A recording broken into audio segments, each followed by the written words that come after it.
Have you ever read the Quran and wondered why it tells us so many stories about nations of the past? You know, these powerful stories of people who were given a truth and they rejected it. Well, today, we're going to dive deep into that question. And what we're going to find is that these aren't just old history lessons. They're actually living, breathing mirrors that show us what's happening deep inside of ourselves, right here, right now. And these beautiful insights we're exploring today have been carefully put together for us by Mir Ali Shah from the Living the Wisdom of the Quran podcast. So what we're doing here is really grounded in a deep tradition of seeking wisdom that truly transforms us. I seek refuge in God from the rejected adversary. In the name of God, the most gracious, the most merciful. Okay, with that protection and that blessing, let's begin. So let's get right into that big question. If this book is meant to be our guide for life today, why does it spend so much time looking back?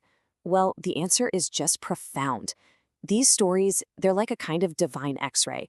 They let us see the hidden patterns, the fractures, the tendencies, not just in the world around us, but deep within our own souls. So let's start with the first layer, the most direct meaning. We're going to look at some key verses from Sūrah Sad and just see them as a straightforward historical warning. This is what the scholars would call the outer or the zahir understanding. Right here, the Quran lays out this powerful, almost poetic lineage of denial. We've got the people of Noah, the mighty civilization of Ad, the powerful Pharaoh, and the message is crystal clear. Their circumstances were different, their cultures were different, but their core problem, it was exactly the same.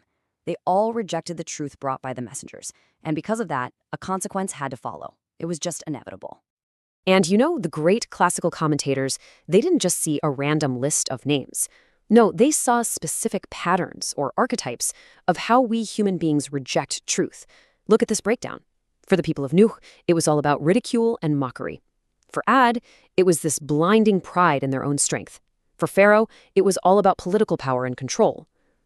Each one shows us a different flavor, a different strategy of that same deep refusal to just listen. And this right here, this quote from Imam al-Razi, it just hits the nail on the head. He's basically explaining that the message to the very first people hearing these verses, the Quraysh in Mecca, was incredibly direct. It was like God was saying, hey, you think your arrogance is new? You think your denial is special? It's not. You are walking down a very old, very well-trodden path. And trust me, you know exactly where it leads. So history here isn't just history. It's an urgent, flashing warning sign. All right, so we've looked at the outer story. Now we're going to make a pivot.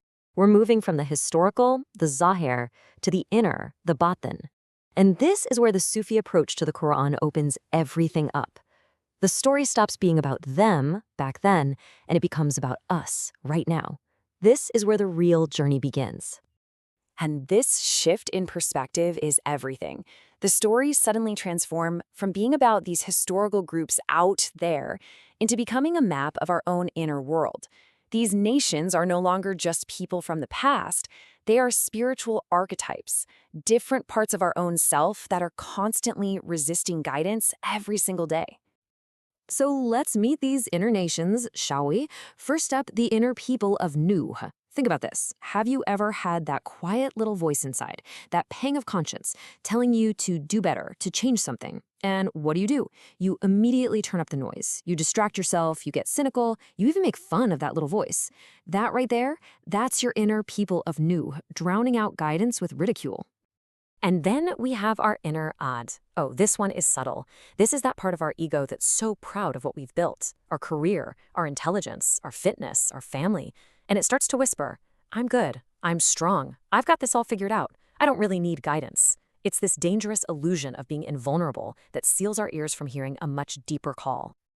And then there's the big one, the inner Pharaoh.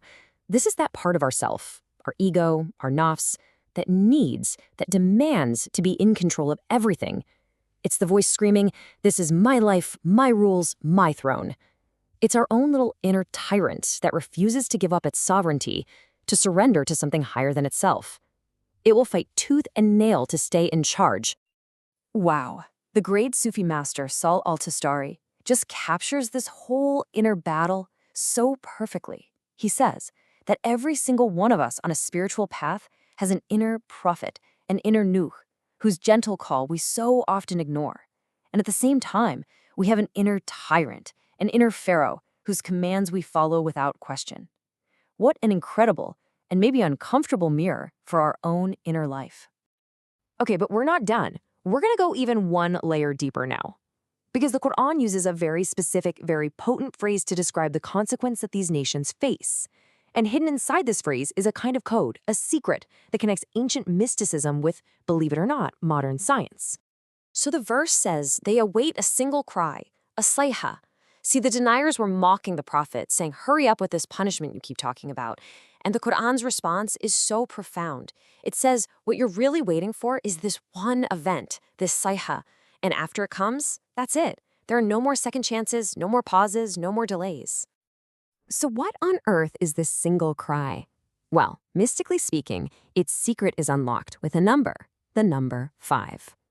You see, in the ancient system of Abjad numerology, where every letter in Arabic has a number value, the letters for the word sayha add up to a root value of 5. And in this spiritual language of numbers, 5 represents a sudden break, a rupture, a breakthrough.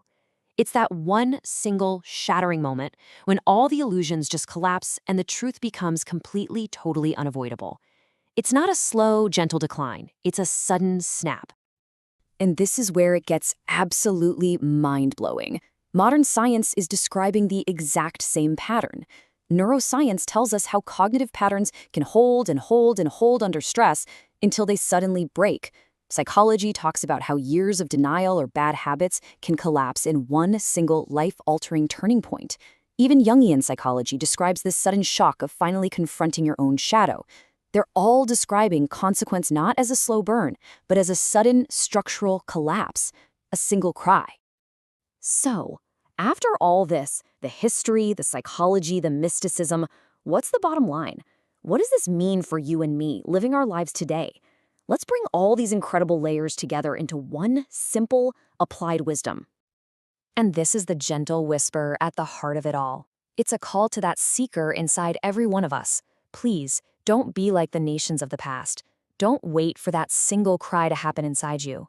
Don't demand some dramatic sign to finally believe the quiet truth that your heart already knows. Because every time you delay, every time you ignore it, you're just reinforcing the very structure that will one day have to come crashing down. Ultimately, if you take away just one thing from our time together, let it be this. The warning itself is the mercy.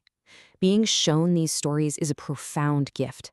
The path of wisdom, the path of peace, is to choose to be among those who listen to the whisper, so they never, ever have to learn from the thunder.